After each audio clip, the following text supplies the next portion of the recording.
Hello boys and girls, it's lovely to be speaking to you, and today I'm going to read you a story called A Place for Pluto, and I hope you enjoy it. A Place for Pluto. For the better part of forever, Pluto was a planet, one of the famous 9. He was the smallest and the farthest from the sun, but he was proud just the same. Then one day, Saturn with her rings flashing and Jupiter with his entourage of moons beside him told Pluto the worst news ever. You're not a planet anymore. You're just not big enough. Sorry. Even though Pluto orbited around the sun and was mostly round, the creatures on Earth decided he was too small. Put him in all the school books. Time to rewrite history.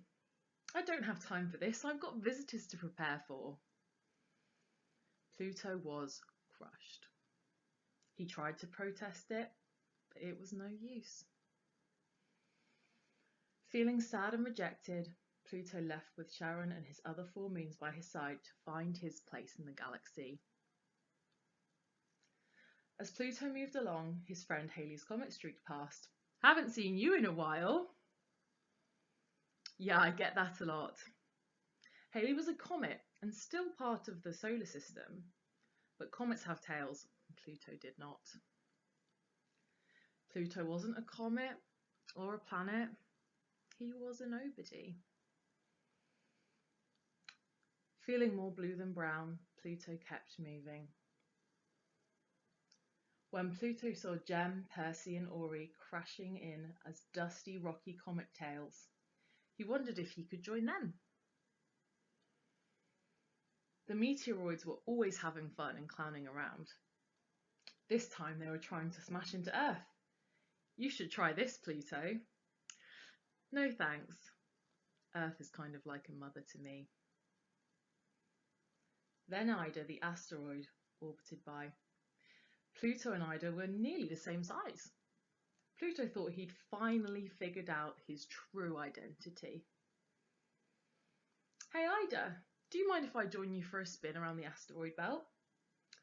Wish you could, Pluto, but the rulebook says rocks only. You know asteroids are rocks, right? Pluto wasn't a planet, or a comet, or an asteroid. He missed being a planet. He missed his old friends. He missed feeling like he belonged. Too small to be a planet, too big to be a rock. I used to fit in here, but now I do not.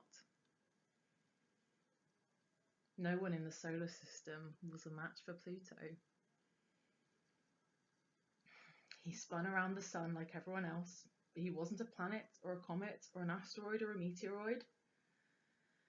Pluto had nowhere to turn. He was about to give up when he saw someone he'd never seen before.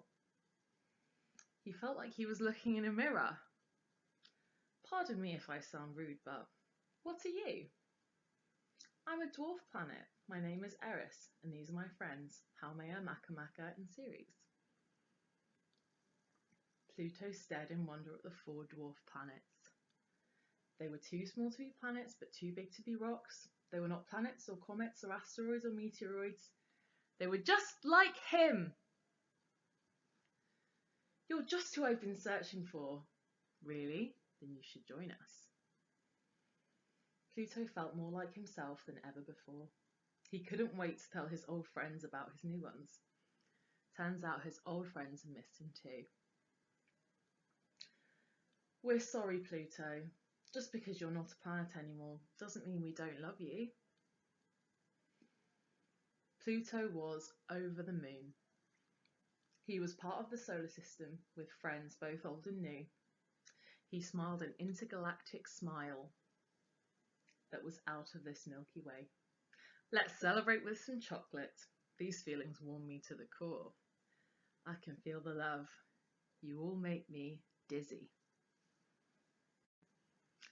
Thanks for joining me for today's story time, and I hope you have a wonderful day. Bye-bye.